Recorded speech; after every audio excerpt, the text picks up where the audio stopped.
उत्तम स्वास्थ्य और उत्तम सुख की प्राप्ति के लिए अपने नेत्रों को बंद कर लीजिए।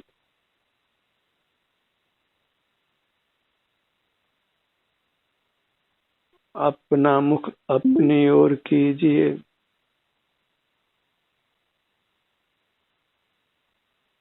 अंतर्मुख रहिए।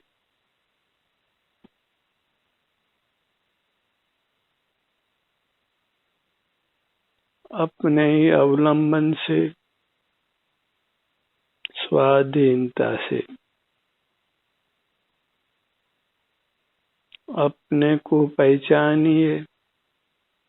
सिर से पांव तक जो आपकी अमूर्त काया है वही आप हैं, और जो मूर्त काया मिली है वह आप नहीं हैं। मूर्त काया के आश्रय से ही देखना, सुनना, सूंघना, चखना, छूना, विचार करना, बोलना, स्मरण करना,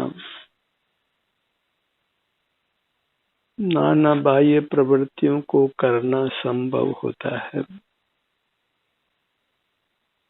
और यदि परमात्मा होना चाहते हैं तो आपको ये मूर्त काया नहीं मिलने वाली है, और फिर आप देखना, सुनना, सूंघना, चखना, छूना, विचार करना, बोलना, चलना, फिरना, हिलना, स्मरण करना, ये कुछ भी नहीं कर पाएंगे। क्या आप इन सब के बिना जी सकते हैं? जीना चाहते हैं? जिस जीवन में देखना नहीं है, सुनना नहीं है, सूंघना नहीं है, चखना नहीं है, छूना नहीं है, विचार करना नहीं है, बोलना नहीं है, याद करना नहीं है, हिलना डुलना नहीं है, चलना फिरना नहीं है, कोई व्यवहार जगत के साथ करना नहीं है, धन कमाना, खर्च करना, भोगना संभव नहीं है, खाना पीना संभव नहीं है, तो क्या आप ऐसी परमात्म दशा को पाना चाहेंगे? इन सब के बिना अंतर्मुख होने से आपको अपूर्व उत्तम सुख की प्राप्ति होती है। उसका नमूना प्राप्त करिए अंतर्दृष्टि करके, अपने सन्मुख रहकर। तो परमात्मा किस सुख का अनुभव करते हैं उसका नमूना आपको प्राप्त होगा, और आप फिर वास्तव में परमात्मा होना चाहेंगे। देखने, सुनने, सूंघने, चखने, स्पर्श करने, बोलने, विचार करने, स्मरण करने, चलने फिरने, बाह्य उपलब्धियों को पाने का सब रस खत्म हो जाएगा, और आप अपने सन्मुख अपूर्व सुख को भोगते हुए ही रहना चाहेंगे। परमात्मा होने की इच्छा बलवान होगी, पराश्रय छोड़ने की इच्छा बलवान होगी, और स्वाश्रय से ही आप रहना चाहेंगे। तब से ही मोक्ष मार्ग का प्रारंभ होता है। जन्म मरण से मुक्त होने की ओर हमारे कदम बढ़ते हैं, सर्व दुखों से निवृत्त होने की ओर हमारे कदम बढ़ते हैं। मूर्त काया के साथ रहने में विषय सुख तो थोड़ा है, और शारीरिक मानसिक औपाधिक दुख बहुत हैं। तो विषय सुख का, बाह्य उपलब्धियों का लोभ छोड़िए, और अपने अनुभव से होने वाले उत्तम सुख की ही आकांक्षा करिए। सिर से पांव तक जो आपकी अमूर्त काया है, उसके सन्मुख रहने से ही आपको दिव्य सुख की प्राप्ति होती है। दिव्य सुख का अनुभव होता है जिसकी लोक में कोई उपमा नहीं है, और बहिर्मुखता से होने वाले सकल दुखों से आप निवृत्त होने लगते हैं। वही उत्तम जीवन है जिसको पाने के लिए हमें रात दिन प्रयत्न करना है, और यह प्रयत्न मनुष्य पर्याय में, मनुष्य अवस्था में ही सुगमता से होता है। और मनुष्य अवस्था के क्षण हमको सीमित मिले हैं, उनको हमने बर्बाद नहीं करना है। बाह्य मिथ्या उपलब्धियों को लेकर लोग के व्यवहार को छोड़कर, लोग के सुख को छोड़कर बीतकर उत्कृष्ट सुख को प्राप्त करिए। जिस सुख के सामने बाहर का सुख फिर आपको दुख रूप लगेगा, आकुलता रूप लगेगा, वृथा का जंजाल लगेगा।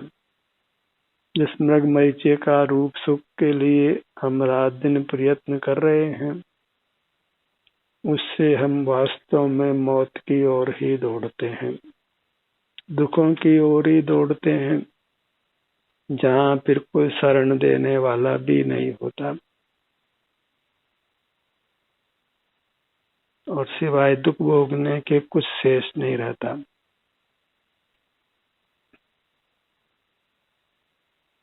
अच्छा यही है कि हम अपने आलम्बन से जीना प्रारंभ करें, अपने को पहचाने, अपने विस्तार को, जो प्राप्त मूर्त शरीर के बराबर है, स्वानुभव गोचर है, उतने विस्तार के सन्मुख रहिए। सिर से पांव तक जब आप इसी क्षेत्र के सन्मुख होते हैं तो दो अवस्थाएं प्रधानता से प्राप्त होती है। एक तो सिर से पांव तक शरीर में वेदना की स्थिति है या आराम की स्थिति है। नाना अंगों में नाना प्रकार की वेदना प्राप्त होती है। किसी अंग में आराम है तो किसी अंग में कुछ अल्पाधिक वेदना है। यह मूर्त वेदनी कर्म के संबंध से ये बात बनती है। दूसरी स्थिति बनती है स्वच्छ श्वास नाम के कर्म के कारण जन्म से मरण तक श्वास की उच्छ्वास की प्रक्रिया चलती रहती है, और प्रधानता से उसको हम पेट के भाग में अनुभव में ले सकते हैं, और वह वास्तव में पेट से लेकर नासिका तक वह प्रक्रिया चलती है।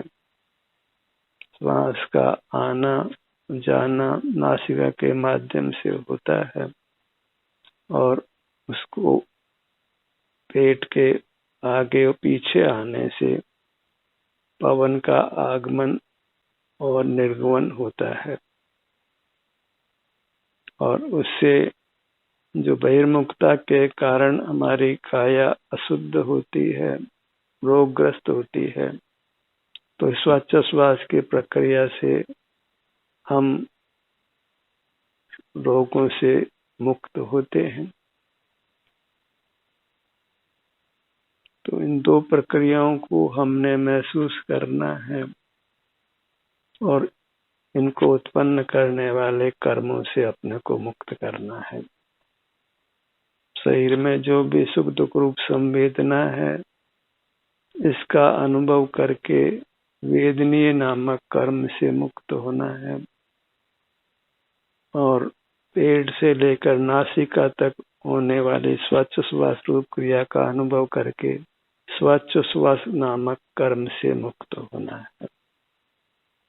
और वेदनी और श्वासोच्छ्वास नामक कर्म से आप मुक्त हो जाते हैं इनको अनुभव में लेकर, तो फिर समझ लीजिए आप सब दुखों से मुक्त हो जाते हैं, परमात्मा हो जाते हैं।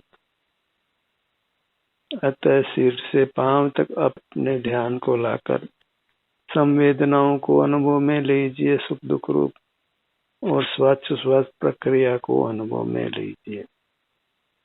और इन दो के अनुभव से आप अंतर्मुख बने रहते हैं, बाहर के जगत से नाता तोड़कर रहते हैं, राग रंग से बचकर रहते हैं। जिस राग रंग से हम नाना मूर्त कर्मों से बंध कर नाना दुखों को भोगते हैं। बाहर की उपलब्धियों का लोभ छोड़िए, क्योंकि वह वास्तव में हमें कालांतर में नाना दुख प्रदान करती है। क्योंकि बाह्य उपलब्धियां बहिर्मुख रहने से मिलती है, और बहिर्मुखता का फल अथाह दुख है, अथाह संसार है, और उससे हम इस अमूल्य मनुष्य जन्म को खो देते हैं। अपने ध्यान को अपने सिर के भाग पर लाइए।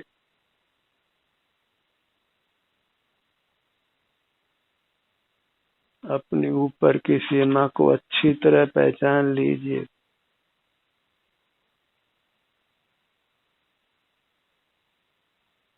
अपने ध्यान को अपने पग तले पर लाइए।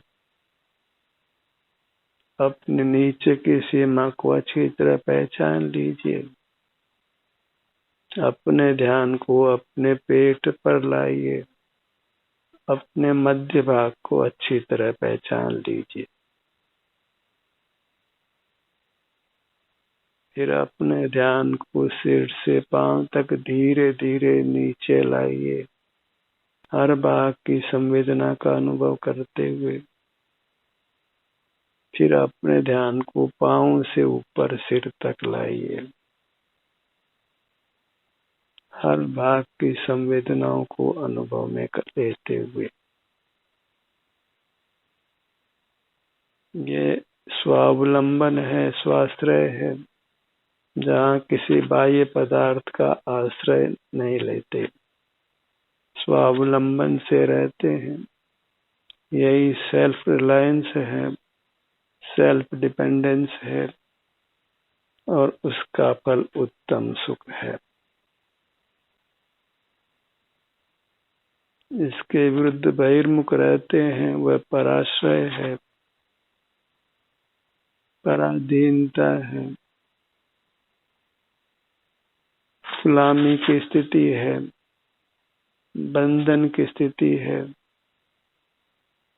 जिससे हम नाना दुखों को भोगते हैं, शारीरिक, मानसिक, औपाधिक। जन्म मरण की प्रक्रिया से गुजरते हैं। वह सब प्रक्रिया दुखदायक है, शर्मजनक है, हमें शोभा नहीं देती है। जो आत्मा अंतरंग में परमात्मा स्वरूप है, वह इस तरह नाना योनियों में परिभ्रमण करता है। वह वास्तव में अवश्य ही शर्मनाक है। जो अंतरंग में परमात्मा है, उसका विश्वों में रहना, विश्वों के आस्वादन रूप रहना, तुच्छ उपलब्धियों के लिए दौड़ना, इस अंतरंग परमात्मा को शोभा नहीं देता है।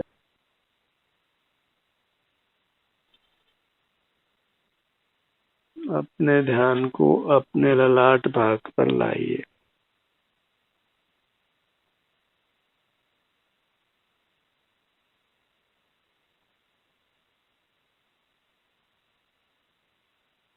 बहिर्मुखता से बचना चाहते हैं, पराश्रय से बचना चाहते हैं, आत्मनिर्भर होना चाहते हैं, संसार से मुक्त होकर मोक्ष पाना चाहते हैं, नाना हीन योनियों से छूटकर परमात्मा होना चाहते हैं, तो फिर अपने आभ्यंतर शरीर के अंगों के आलंबन से रहिए।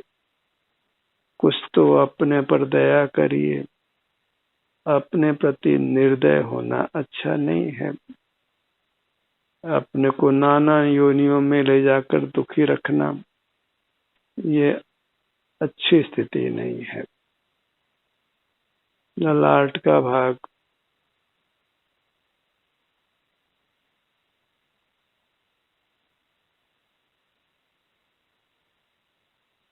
मनुष्य पर्याय में हमें तीक्ष्ण बुद्धि मिली है, तो इससे हमें अपने हिताहित का विचार कर अहित रूप कार्यों से बचना चाहिए और अपने हित में प्रवृत्ति करना चाहिए।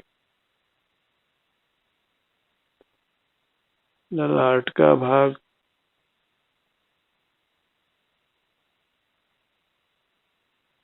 दुखों से जरा भी भय लगता हो तो फिर अपने अंतरंग अमूर्त अंगों के सन्मुख ही रहिए, अन्यथा फिर दुखों से बचाने वाला कोई नहीं है।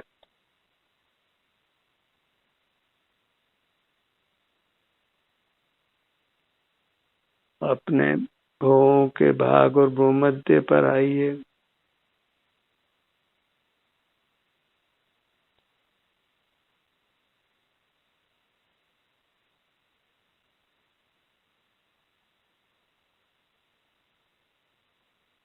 यही स्वावलंबन की विधि है, स्वाश्रित जीने की विधि है, अपने पैरों पर खड़े रहने की विधि है।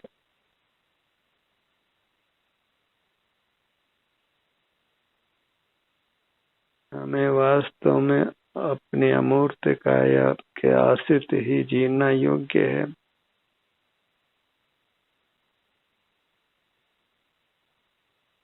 यही स्वाभिमान की दशा है। इसी से हमारे परिणाम सरल रहते हैं, हम निर्लोभ रहते हैं। क्रोध की उत्पत्ति नहीं होती, कोई अहंकार का भाव पैदा नहीं होता, कोई मायाचार का भाव पैदा नहीं होता, कोई लोभ कषाय पैदा नहीं होती। हिंसा, झूठ, चोरी, कुशील परिग्रह के परिणाम से हम बचते हैं। हास्य, रति, अरति, शोक, भय, जुगुप्सा, वेद, नाना कसायों से बच जाते हैं। मानव सकल दुखों से ही बच जाते हैं। अपने दोनों नेत्रों पर आइए।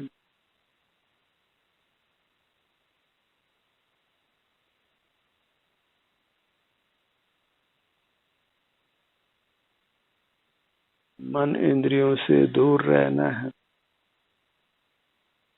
मन इंद्रियों से दूर हो, क्या बहु पूछे बात, राग प्रसार निवारते, सहज स्वरूप उत्पात।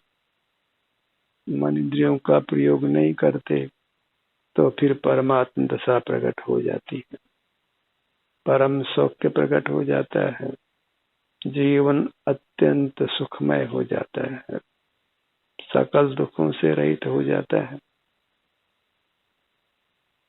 दोनों नेत्रों का भाग।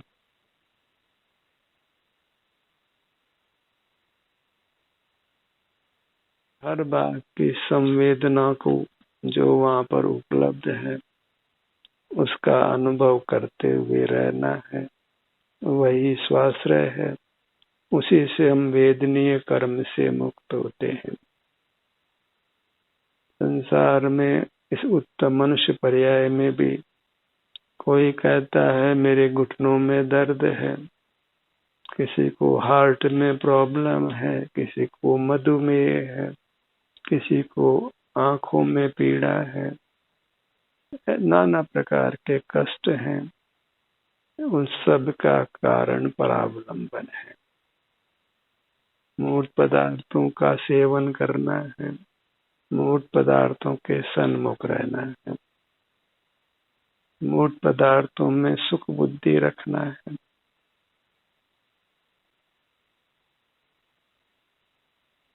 दोनों कानों का भाग।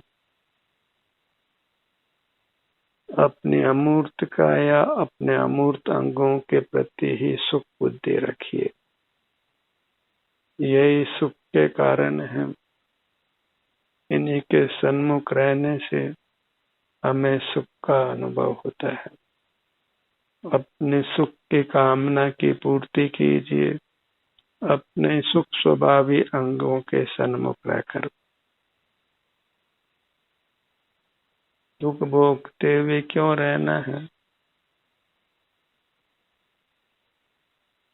अपने नासिका भाग पर आइए।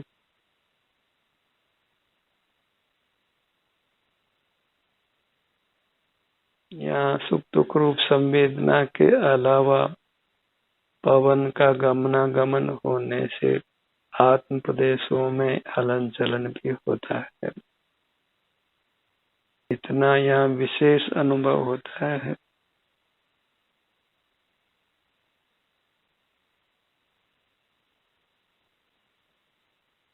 जैसा भी अनुभव हमें मिले हमें उसको स्वीकार करना है।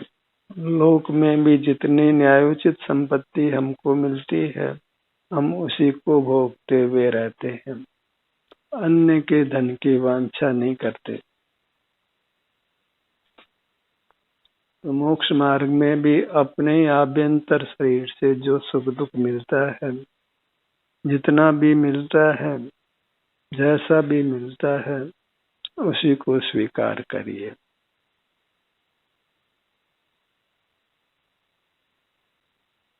इसी में सुख शांति का अनुभव है।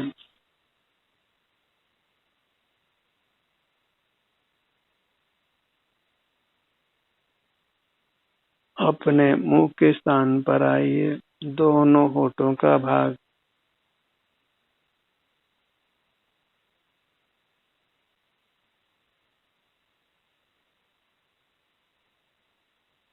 दंत पंक्ति और मसूड़ों का भाग, यहाँ जो भी सुख दुख है उसका एहसास कीजिए। इससे हम वेदनीय कर्म से मुक्त होते हैं, तो फिर हमारे अंगों में वेदना का अनुभव नहीं होता है।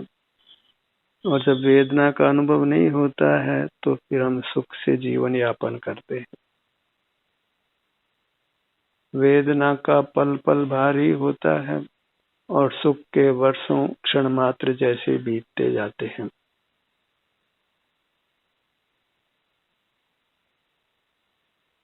मुंह के भीतर जिह्वा भाग पर आइए।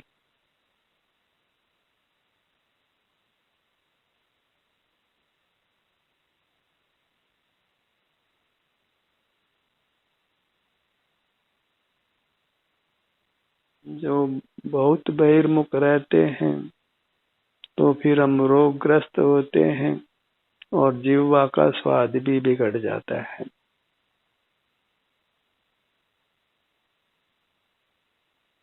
और जब हम अंतर्मुख अपने ही अमूर्त काया के अवलंबन से रहते हैं तो फिर हमारे सब अंग उपांग स्वस्थ रहते हैं और फिर जीवा का स्वाद भी खराब नहीं होता, मलिन नहीं होता। अपने तालु भाग पर आइए।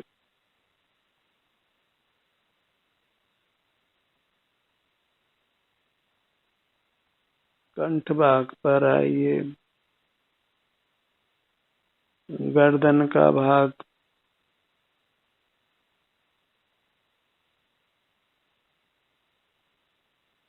सीने के भाग पर आइए। सीने के मध्य में हृदय स्थान पर आइए।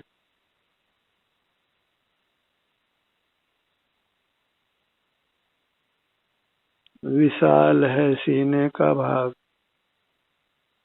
बाएं से दाएं, ऊपर से नीचे। यहाँ आराम वेदना जो भी स्थिति है उसको अत्यंत प्रीति से अनुभव में लीजिए, क्योंकि यह अनुभव मोक्ष का मार्ग है। यह अनुभव हमको परमात्मा बनाता है, उत्तम सुख में स्थापित करता है, जन्म मरण से मुक्त करता है, सकल दुखों से मुक्त करता है।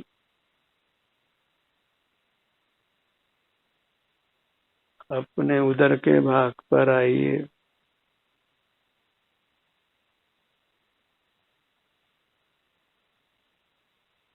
यहाँ श्वासोच्छ्वास की प्रक्रिया, पेट का आगे पीछे आना, ये और सुख दुख रूप होना, ये दो स्थितियां पाई जाती है।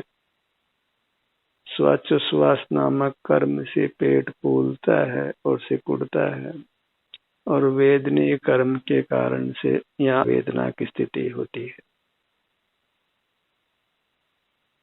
और अंतर्दृष्टि करने पर भी ये दोनों कर्म उदय रूप रहते हैं और उनका कार्य पाया जाता है और वह हमारे अनुभव में आता है। उस कार्य के प्रति कोई विरोध नहीं करना है, कुछ बदलने का भाव नहीं करना है, बस इसको स्वीकार कर अनुभव में ले लेना है। पूरा पेट का भाग, पीठ के भाग पर आइए। विशाल है पीठ का भाग, दोनों भुजाओं को लक्ष्य में लीजिए। इनसे हम बहुत प्रवृत्ति करते हैं, तो इन भुजाओं को लक्ष्य में लेकर बाह्य प्रवृत्ति को रोकिए।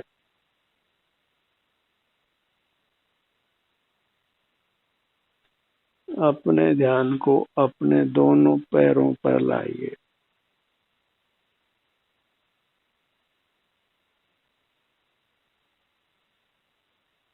पैरों से बहुत चलते फिरते हैं, निश्चल नहीं रहते, निष्कंप नहीं रहते। जो हमारा स्वरूप है परमात्म दशा में, हमको चलना फिरना नहीं है, तो चलने फिरने की आदत छोड़िए। यदि आपको परमात्मा बनना इष्ट है, यदि आप परमात्मा बनना चाहते हैं, उत्तम सुख का अनुभव करते हुए रहना चाहते हैं, संसार के दुखों को नहीं भोगना चाहते हैं, तो फिर पैरों को अनुभव में लेकर निश्चल रहिए, निष्कंप रहिए। पूरी मूर्त को लक्ष्य में ले लीजिए। अत्यंत आदर के साथ में, भक्ति के साथ में, पर की भक्ति छोड़कर अपनी भक्ति कीजिए। आपको आप ही सुख देने वाला है, अपनी अमूर्त का यही। इसलिए हृदय से अपनी भक्ति करिए, और जो अपनी भक्ति करता है वह नियम से भगवान हो जाता है। ध्यान का सत्र यही समाप्त होता है। आपकी सहभागिता के लिए धन्यवाद।